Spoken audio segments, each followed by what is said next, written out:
Hi everybody and welcome to the Property AI Report. This is your weekly digest of all things property and AI, brought to you by me, McCallion, and my good friend and co-host Matt Goddard. Matt, how are you today? And I'm perched on the edge of a sofa in an Airbnb in the middle of Chorley. How are you? Chorley, bring it on. I'm really good, thanks. Yes, Ring I in am your ears, McCallion. sitting very still. I've not travelled very far, only to London and back twice this week, because this is half-term week, so it's the kind of week that we plan to not drive around the country, catch up on loads of stuff, which I have singularly failed to catch up on, even though it's Thursday.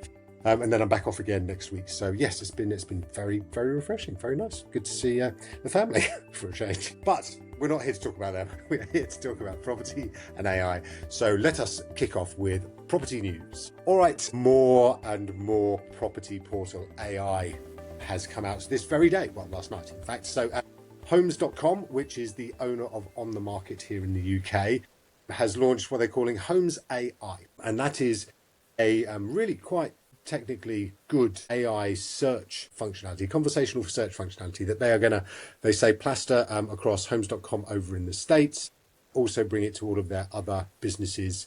And that is going to happen over the coming weeks and months. Now, what do we know about this? Essentially, what it does is it will allow you to chat, voice search on any of these sites and talk about their what your lifestyle is, what you're looking for, all that sort of stuff that we've been talking about, you and I and my porter for a long old time. And it's just great to see that such a big business is obviously agreeing that this is the way forward. I think that Rightmove last week probably tried to spike the guns of Homes, having heard that they were going to launch this thing, and in a kind of OpenAI versus Claude versus Google Gemini style, just try and get something in before the big launch of Homes. But yeah, Matt, I don't know if you've had a chance to have a look at it as it has dropped overnight, but yeah, or if not, if you've had a chance to have a look at the Rightmove version and what your thoughts are. I think my main point is you've touched on there, like it's been big fanfare about Homes.com, but we know from the sort of conferences we attended and listening to Andy Florence, the CEO of CoStar, and even Jason Tebb, chair of On The Market now, isn't he?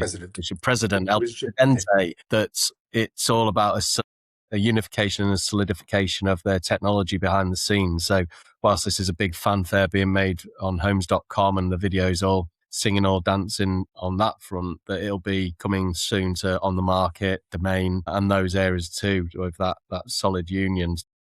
Yeah. And what you've said there, it's obviously you've taken a lot more positive than you did with the Rightmove news last week, but I'm guessing still not a shade on what my porter, PORTA, are building, right? Correct. Very true. And particularly in terms of its depth. So one of the things I think that these property portals have got real challenges with is completeness. If I am looking for a 3-bedroom property with a sea view, 90 minutes into London, near an amazing school, then very clearly On The Market obviously has not got all the properties on it, nor indeed has Rightmove, because they're charging agents, so they can't have. So whereas, again, and without over pitching or anything like that, my portal, we're free to list for agents, so we can have access to the whole market. So I think that the content-wise is going to be their big challenge. I also think a bit trust-wise, obviously, again, these guys are paid by agents in order to promote properties, and the agent that pays the most gets the priority featured property. So I think from a consumer viewpoint as well, that there's the completeness thing, but then there's also, well, am I being shown this property just because this agent has given me, is paying more money? Or is it actually the right answer to my question? I want to find this property with 3-bedroom sea view, blah, blah, blah, blah, blah. So I think the technology looks amazing, and it's great that this is going to be how we move now. Absolutely. Voice is going to be the predominant interface. We speak on average 3 times faster than we type, and the history of humanity is that if we can do something more lazily / efficiently, then we'll do it. So that's what's going to come through. Interestingly, I probably spent way too much time talking with people who are AI, really into AI, and many of them think that we will come to look back on typing in the same way as we look back at the quill and ink. Basically, do you remember that time when we used to do all that stuff? And it's like, now we just talk and there's no spell check and it's all great. But yes, so I think this is a really good indicator that the future is here. Absolutely. I think it'll be a moment in time of everyone will go, wow, this is what we should be doing. But I think very soon that will then become table stakes, and people will look past that and go, okay, so yeah, are there any issues around what I'm being shown, and is it complete, and blah blah blah. So yeah, way better than Rightmove's effort. That is a minuscule trial that I can't find anybody who's been able to actually access it. But yeah, it's going to be interesting to see how it lands. And particularly how they roll it out. And I wonder, with the fact that they haven't mentioned on the market in the press release, whether actually this is also the time we're going to get homes.com/UK. Ooh, and that's where your orange of what you're wearing now rolls into homes.com as well, right? Well, we'll see about that. We'll see. But yes, no, it's going to be really interesting, really, really interesting, and I'm excited to see where it all lands. All right. Next up in our property news, we have Connells results as part of the Skipton Building Society, or owned by the Skipton Building Society. They released their big finances this week. Revenue rose to 1.16 billion. And they're particularly saying that it is as a result of their investment in technology, which pleases us mightily, doesn't it, Matt? It'll be interesting to see how that plays out, because there's interesting murmurings in the market, especially the prop tech market around that. But I think where I was quite interested is Skipton's overarching profit was actually down, and it blamed headwinds, but Connells was up, so performing strongly in that front. It sort of handled 86,000 property exchanges during the year, which is about 1 in 10 home sales. But also, I've been trying to get my head around, because I'm a bit of a lettings enthusiast, I suppose, for want of a better phrase, the sort of figures and number of tenancies that Connells, now that it's Connells Countrywide, manages. Countrywide's sort of reports, accounts, prior to being owned, was saying that they had around about 120,000 properties in their rent roll, effectively. And then that dropped dramatically. But this announcement says they've, as a combined group, they've now got 128,000 properties. So a decent portfolio, and sort of benchmarking that against the likes of LRG and Lomond really does say that they're Connells are the major player in that sector. So the other point, which has gone slightly below the radar with the volume of acquisitions others have made, is they have completed 13 acquisitions during the course of that year as well. Yeah, that surprised me, because like you say, there's been such big fanfares about Dexters and Lomond and all that lot, and LRG, and then actually Connells has been ploughing a decent furrow on that, and presumably that's what's helped it to get to such strong numbers on the letting side as well, right? That's it. And you touched on Dexter's there. They've quietly, as the article says, gone about their last acquisition under the stewardship of Andy Shepherd, who's stepping down. And they've made their final acquisition of Tattlers, who I misread the figures when I was reading this earlier. It said Tattlers, who have got offices across Muswell Hill, Crouch End and East Finchley, and then read that they've got 50,000 landlords. And what I skipped was the paragraph that said Dexters as a group of 50,000 landlords and 200,000 active buyers and tenants. But Tattlers in North London is the last acquisition under Andy Shepherd, so he'll be disappearing off over the horizon, having obviously built quite an impressive business there. Yeah, absolutely. Yeah, that would have been quite the acquisition if they managed to find a three-brancher with 50,000. No, let's say London's property market come out this week and said London's lettings needs probably more help than any with the Renters' Rights Act coming in on the 1st of May. But when you see figures like that in Muswell Hill, you probably would be questioning that Chris Watkin will have a good handle on that, I'm sure. Yeah, so and like you say, for Andy Shepherd to ride off into the distance, having built something really quite powerful in the capital, and done all of those acquisitions, and yes, most of them really noisily. Yeah, but this one is really, really quiet for some reason. And it's like, wouldn't you make a bit of a splash in the last one? But maybe there's another big one that's going to drop, literally tomorrow. Are you teasing us with that, Mal? Do you have a press? Yeah, is it under again? Should we pretend that I've got some inside info on that? That's it. And when it drops, you'll be like, I told you Foxtons would get the clad Dexters. Exactly, get Foxtons or whatever. Is that your alarm to get off the phone to us?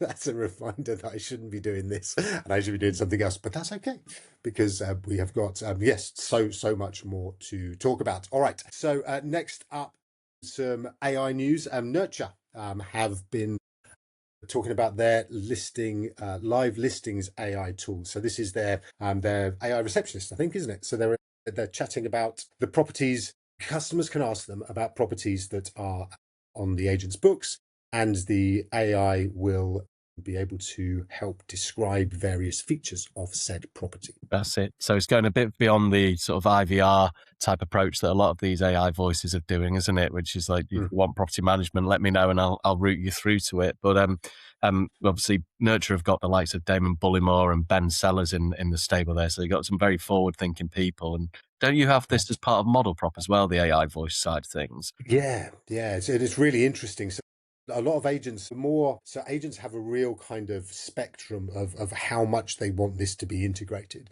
So we actually have this too, where you can actually plug it in and it can see all of your properties and it can talk about them and all that sort of stuff. But it's almost agents have to kind of start with just the out of hours and the overflow calls and perhaps certain, just lettings or something. And then they kind of slowly go, well, actually, that's working great. And then they'll go into, all right, now we can take messages during the day. And then it moves further into actually now, we can go and dig up some more stuff. We do have a couple that are actually allowing us to actually get into their CRM systems and book viewings and so on, obviously with the appropriate care and stuff like that. But yeah, no, it's I think this stuff from Nurtur is again also great. It's good that there is, that this is being seen as the way that people want to communicate, and I'm really happy to. I don't know, have you come across many of the voice AIs as you've kind of been on your travels ringing around stuff? I've not had to deal with any on the phone. No, I remember getting a demo of one. It was actually with Gareth and Adam from the Property Franchise Group, probably about maybe even a year and a half ago, where it was a hotel booking over in America. And to be fair, sometimes you want to be speaking to an AI that has the information rather than someone who's just going to take it and give you a call back, right? But Yeah. Certainly Nurtur have done 16,000 calls with an average call duration of 1 minute and 35 seconds. Yeah, I think, as you say, it's sort of getting that confidence in it in an area where maybe you're missing calls at the moment and then building up as you go. Yeah, randomly my car mechanics, the garage has one that's really, really good. And it's like, the first thing he says is, I'm an AI, don't, but please, I'm just making sure that the guys in the workshop are able to continue with that. So, they're fixing up. So please just let me take this message. And it's really, really slick and really good. And yeah, I think that, alongside the Nurtur one and ours, we are constantly looking at how these things improve, how you can improve the latency, what they need to say, does it need to say it's an AI? Some agents really want that. Some agents are like, well, actually, we're a bit nervous about that. So yeah, no, there are infinite different possibilities, and again, as champions as we are of AI. I'll have to mention that to Philip, the guy who does my car in the Arches in Loughborough Junction, then, if it works for your mechanic. Honest to God, yeah, this is the way it's all going now. So yes, even in the mechanics workshops. All right, that is our property news right now. Let's move on to our AI and tech news. Okay, so again, another really, really big week. So we want to leave a little bit of time for our tool of the week later because it's a big one. But yes, let's start with OpenAI's acquisition of OpenClaw. So we discussed this last week, I think, possibly week before as well. Week before, Maltbot and Maltbook. So the story is that OpenClaw, which is an AI agent that you can basically plug all of your data into, and it goes and does amazing things, but there is a huge risk of doing that as well, which we will touch on too. OpenClaw was called ClaudeBot, CLAWD bot, because it was using Anthropic's Claude. They then got a cease and desist from Anthropic's Claude to stop them using ClaudeBot, so then they changed it to Maltbot. Then something went wrong with that, and then they changed it to OpenClaw. And OpenClaw has now been acqui-hired by OpenAI and Sam Altman, has it not? It has, yeah. And it was quite interesting is that at the time when all those name changes were going on, you've sort of not even alluded, you've said there that Anthropic stepped in and said, stop using Claude bots. And as it went from Maltbook to OpenClaw, there was questions being asked of Peter Steinberger, the founder of this, what is now OpenClaw, saying, well, hold on, if Anthropic aren't happy with ClaudeBot, how do you think you're going to get on with OpenClaw? And he came back and said, it's all right, I've checked with Sam and we've got the A-OK with this. And there we are discovering now that actually it's effectively an acqui-hire, isn't it? As Peter Steinberger, quite a successful man prior to this, has now gone to the stable of OpenAI. He's open sourced the Claw bot as it is, OpenClaw rather, and he will be joining OpenAI to basically take their agentic forward. I think there's been calls that this is the death knell of the chatbots. Going forward, this will be the way that we interact. And OpenAI are going to have to deal with some of the things you did allude to around security, right? Because I was with a guy last night who was a very successful CTO of a big estate agency, southeast of England. you're saying there's no way you could go near something like OpenClaw and all its cybersecurity risks. And it's quite right. You know, it's awesome. There's a lot of data being exposed and breached, and it's a bit fast and loose at the moment, which is fine if you're doing it for personal benefits. But if you are overseeing cybersecurity for a massive estate agency or a prop tech or any business, keeping an eye on GDPR is too risky. And now it's going to be Peter Steinberger and Sam Altman will be leading that charge on the evolution of this in our day-to-day lives, right? Yeah, and I think that this is really important from a direction of travel kind of thing. You know, as listeners out there who haven't played around with what's called agentic AI or AI agents, really do go, if you've got your £20 ChatGPT Plus account, if you underneath the prompt box on ChatGPT, it's got a little plus sign. If you click on that, you can use agent mode. You can change it to agent mode and you can get ChatGPT to go and do stuff for you. So OpenClaw is basically a massive extension of this, where actually instead of it just going and looking online and finding things for you and using various tools, it actually uses all of your data. So it knows your calendar, it knows all of your historic numbers, you know, all of your stats going back till the dawn of time, and it can pick up all of those. But obviously the risk is, where does that data go once you've kind of plugged it in? So that's why a lot of people are using this on a separate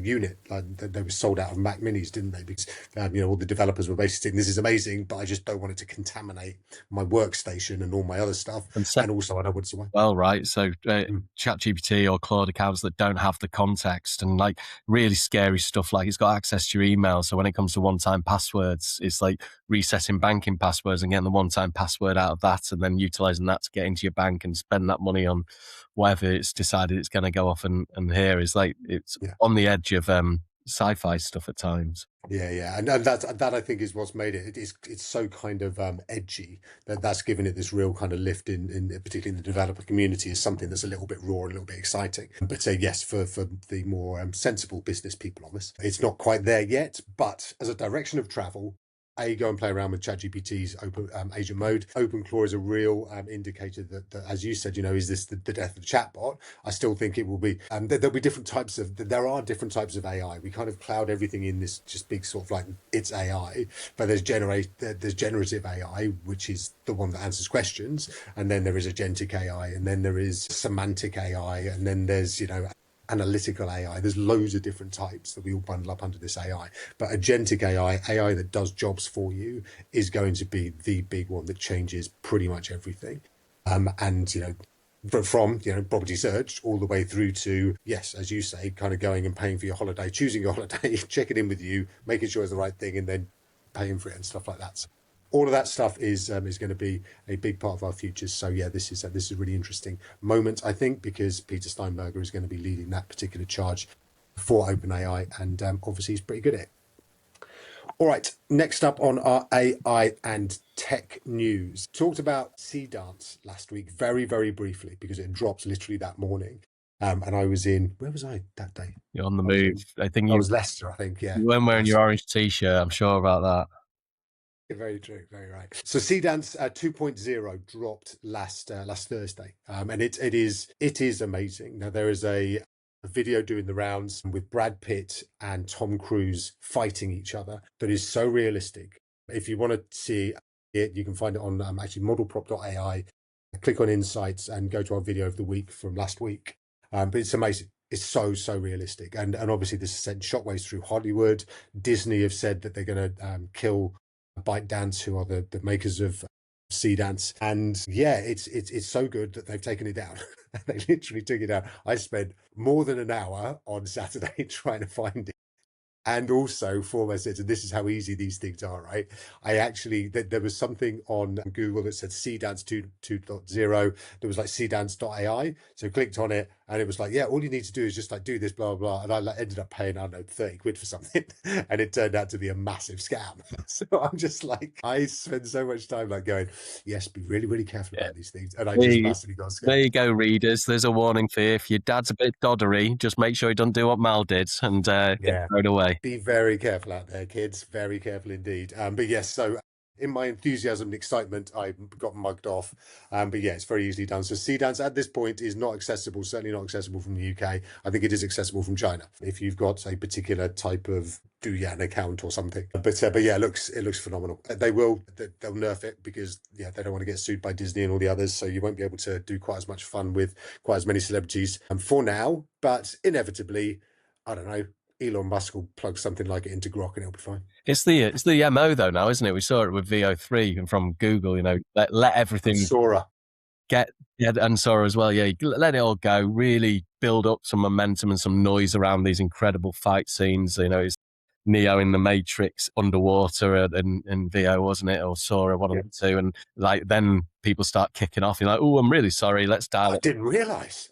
My God, Create this noise. was in here. You create the momentum. And, we're at fault, Mal, given that we spoke about it so early, you hadn't even had a chance to play with it, that now we've got there. And it's not related to Seedance, but obviously OpenAI are giving a warning to the government this week, aren't they, over in America, about China's DeepSeek being trained on its AI and like how dangerous this is for America. There's now the threats that they're going to start trying to lock down the Chinese models allegedly from over there. Yeah. And then, this is the big challenge that a lot of them have got. So, what's called distillation. So they take the model and basically they kind of almost reverse engineer it a little bit and try and like pull out all of the different elements and then retrain it so that it doesn't, so it's a lot cheaper, but still as effective, and then kind of put it back out there. So, it's a big problem for the frontier labs like OpenAI and Gemini and so on. But the thing that China need in order to be able to service all of this is some of the chips, so the microchips, which the Trump administration has now allowed China to have once more, basically because it seems allegedly that Trump is getting a cut of Nvidia's sales revenue in return for allowing these transactions to take through. So it's all really strange. Yes, but it's making some of the frontier labs very very antsy, and obviously it's competitive to them because DeepSeek is available. It's open source. You can download it and you can use it, and it's a lot cheaper than using OpenAI. So yes, we still there are still loads and loads and loads of things that are going to come from that rivalry between the US and China. And I think that OpenAI's comments last week about how DeepSeek was trained on its model is not going to be the last we'll hear of that for sure. All right, next up we've got Apple announcing some special events, and these are across the world in New York, London, and Shanghai in a couple of weeks' time, March the 4th. What do you think, Matt? Is it going to be Siri or is it going to be absolutely nothing? Well, you've already got a story about Siri being kicked back yet again further down the show notes, so it's unbelievable. Come on, guys. And it's the question is like normally Apple's WWDC is the big event they hold everything back for, make a big song and dance about. But the fact that it's an event across 3 locations with this top secret side of things going, is surely it can't be building up so much interest just to launch a new Mac or something secretive ahead of that WWDC. But we'll find out at 9 a.m. Eastern Standard Time on March the 4th. I know. It's almost, I'm almost scared for them that they're going to mess it up again because they messed it up so bad. And they were so sure-footed. So Apple always did things amazingly. They were always a little bit later, but a bit better than everybody. And then with Apple Intelligence, they just kind of absolutely failed.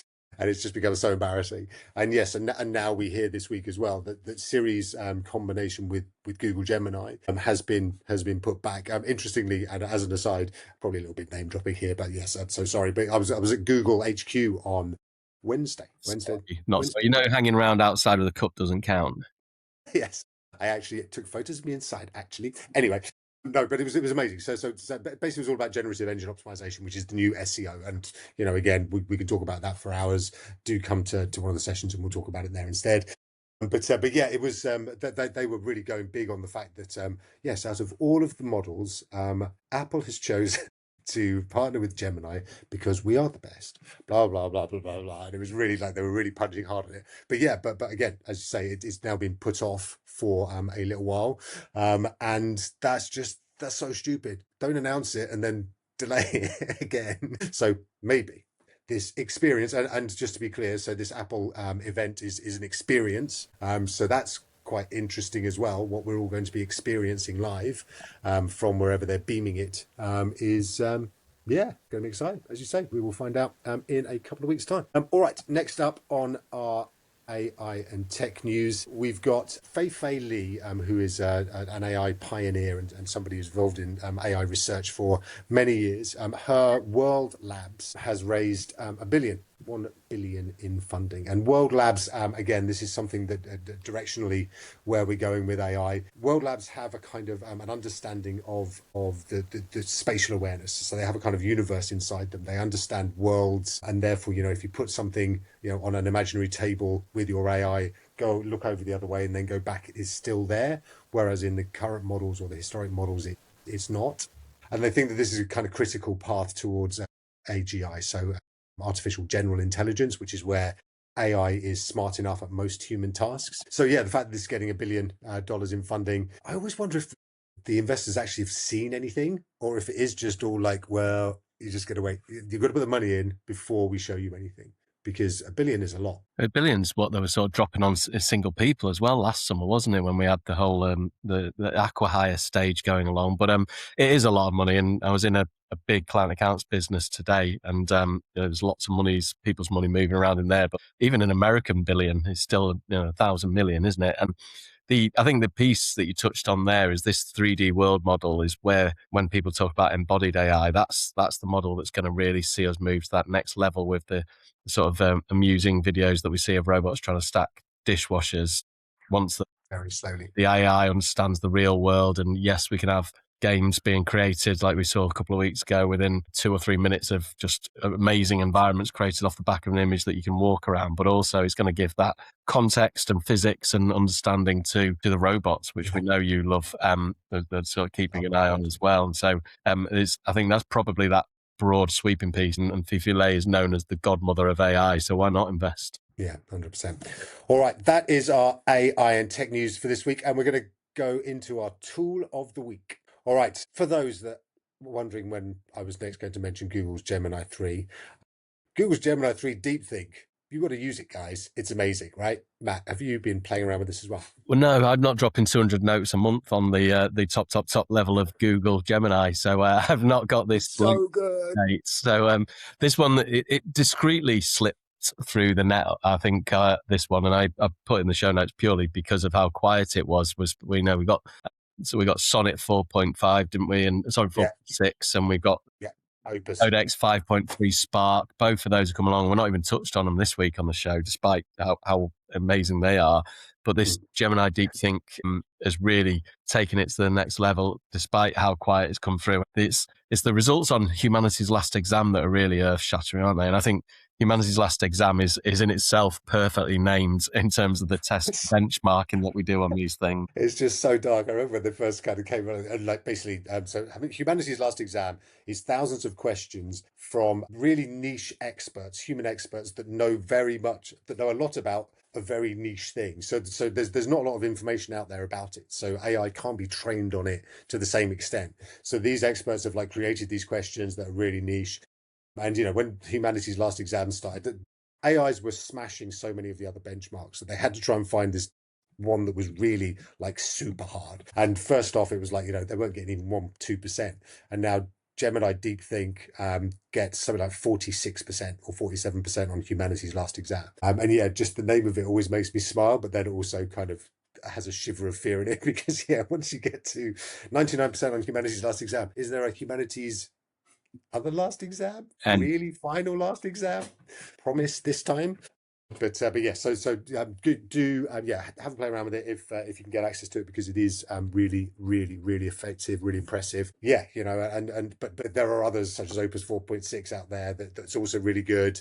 There's so much that you just need to be playing around with, learning and understanding. All right, that's our tool of the week. We've just got time very quickly for our occasional series, Weird AI of the Week. All right, so here's some fun from our friends at Meta.